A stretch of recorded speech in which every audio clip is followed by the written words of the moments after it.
আজ একদিকে চাঁদপুর, অপরদিকে কুমিল্লা থেকে অনেক সাংবাদিক, অনেক মিডিয়া এই খেলাটি পুরো বিশ্বের মাঝে তুলে ধরবার জন্য যারা এসছে, মিডিয়ার সকল ভাইদের, চাচাদের ধন্যবাদ এবং শুভেচ্ছা জানাচ্ছি। আমরা লক্ষ্য করছি এই মুহূর্তে দু দলের খেলোয়াড়দের সাথে আমাদের অতিথি মণ্ডলী পরিচয় লাভ করছেন। দারুণ একটি মুহূর্ত, আমরা এই মুহূর্তটিকে স্মরণীয় করে রাখবার জন্য সবার কাছ থেকে জোরে একটা আওয়াজ হবে দর্শক, হুররে! মতলবের দর্শক, একটা আওয়াজ হবে হুররে!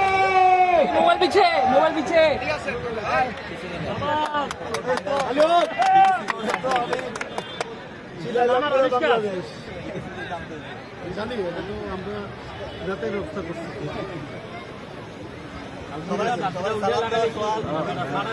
হাই দাও, হাই দাও, হাই দাও।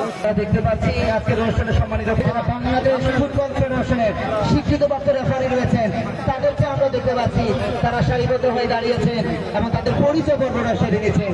এটাই যেন ফুটবলের আরো একটা সৌহার্দ্য, এবং সেই সৌহার্দ্যটুকু তারা কিন্তু চমৎকার ভাবে প্রকাশ করছেন।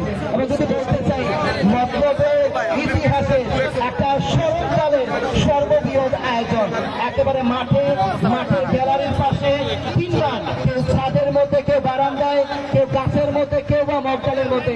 এই যেন মনে হচ্ছে একটা ফুটবলের মেগা আসর মিলন মেলায় পরিণত হয়েছে। এবং আমরা প্রত্যাশা করছি এই তরুণরা, এই যুবকরা মতলব থেকে কিংবা চাঁদপুর থেকে এই আগামী ফাহমিদুল হক কিংবা মোরসালিনের মতো তারকা ফুটবলাররা কিন্তু বেড়ে উঠবে।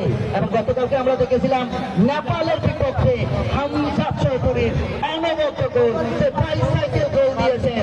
এবং উপদেষ্টা আসিফ মাহমুদও জানিয়েছিলেন এই টুর্নামেন্ট এই